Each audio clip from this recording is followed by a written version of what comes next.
Hey guys, it is Angie here from Lean Girl. Today I wanted to talk about hormones. I'm sitting in the car and this is something that's been on my mind a lot in the past about 2.5-3 weeks, and so I wanted to just share a couple of thoughts regarding hormones and how it relates to fat loss, and something that I've experienced personally recently that I think will help you when you feel like you're doing everything right, and sometimes hormones can play a little bit of havoc when it comes to measuring our progress and seeing results and actually feeling like the hard work we're putting in is actually paying off.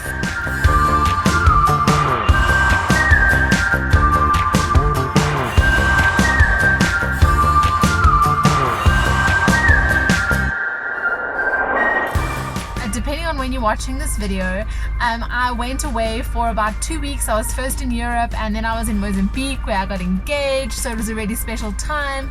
And before I actually went on holiday, I did a little photo shoot in Cape Town. I happened to be there for some work, and I thought this would be the perfect opportunity to take some nice pics for my blog and my website. And so I did a mini cut for about 3 weeks before I headed on holiday. Now, I did mention a couple of times here and there in some posts that I actually wouldn't do this cut again. I did leave too little a time to actually do it, and I find that sometimes your body is just a bit more responsive than other times, so I thought that I would be able to do a nice short burst, a nice little cut, and just lean out a little bit before the shoot. And it ended up being quite challenging. I was having to do extra cardio. I had to cut my calories down quite low to get the result that I wanted. And to be honest, I wouldn't really recommend that to you girls, and I never like to recommend anything that I wouldn't do myself. And so obviously in future we live and we learn, and I wouldn't do it in such a short time period again.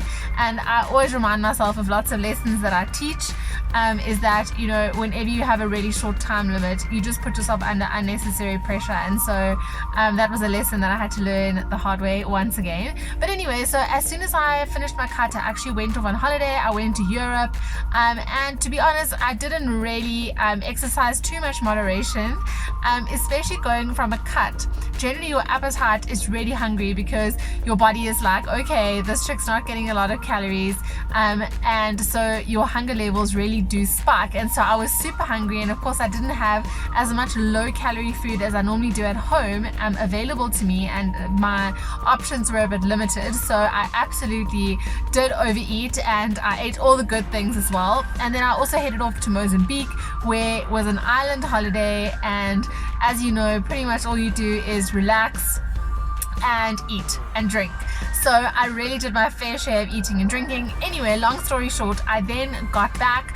I didn't feel amazing because I was actually quite lean before I left for holiday. And of course, when you go from one extreme to the other, where you feel super lean and then eating a whole lot of foods that my body is not really used to eating, it goes a little bit out of whack, from your digestion to just kind of feeling a bit puffy and bloated. And of course, I train every day back home, or most days, and when I was on holiday, I didn't train really. I did a couple of exercises in that now and again, but I didn't do anything intense. They didn't have a gym there, unfortunately, so I wasn't able to train, but I was actually quite happy with the fact that it was all good. I'd worked hard this year and I was ready to kind of relax and eat and drink.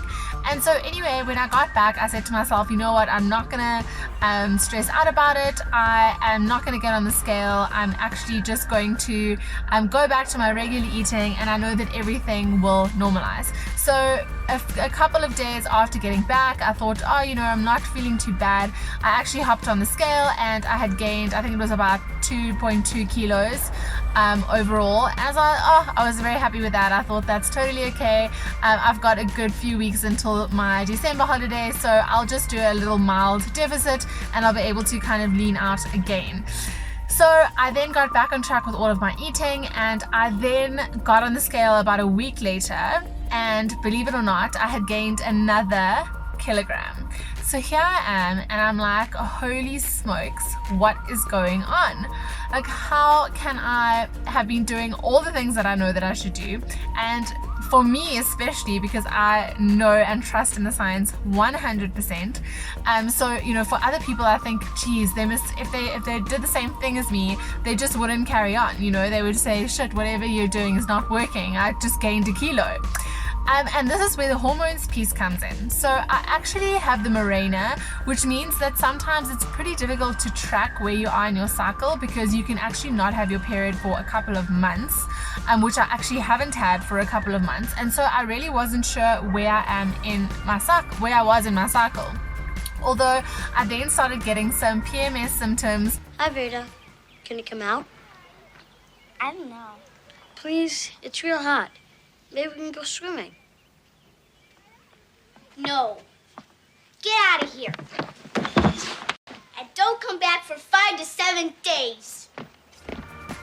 And I thought to myself, okay, this has to be the explanation for gaining not only 2 kilos on holiday, but now the scale going up again. And as you girls know, when you have PMS, you also just don't feel great in general. So that didn't help the fact that I really wasn't feeling my ultimate best in terms of my body. And then I had the hormones thrown into it. So I was feeling bloated. I wasn't feeling like I had a ton of energy. And I actually haven't had PMS symptoms for a while, except I do get moody.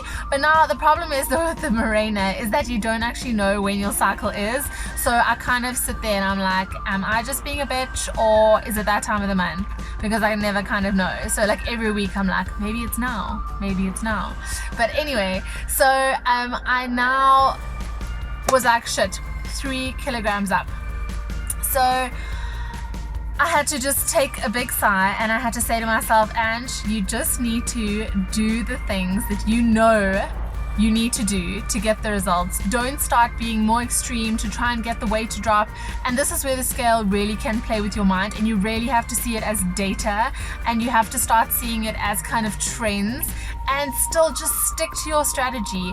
And what I really wanted to say to you here is that often when hormones play a part, it can really throw off a lot of the numbers, and that's not just on the scale, but that's actually on measurements as well. So your midsection measurements can also absolutely shoot up when it's just before your period, and actually also around the time of ovulation as well. So there is actually a kind of level where I would say you should be actually measuring your progress over a 4-week period, and then actually comparing if your cycle is 28 days and you are like a unicorn,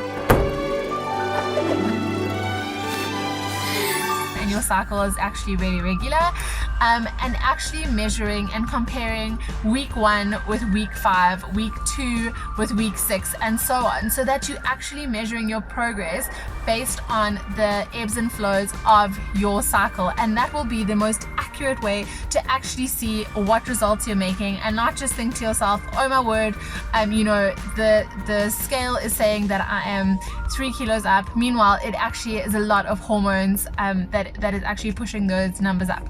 So what I wanted to end off this video saying is that actually when I did finally get my period, which also hasn't happened in months, so I was like, this is quite strange and it actually explains I was very hormonal before, just terrible PMS symptoms. And when I actually did get my period eventually, and I then weighed myself after my period had come, I actually had just literally almost overnight lost 2 kilos from all of the hormones and the changes in my body.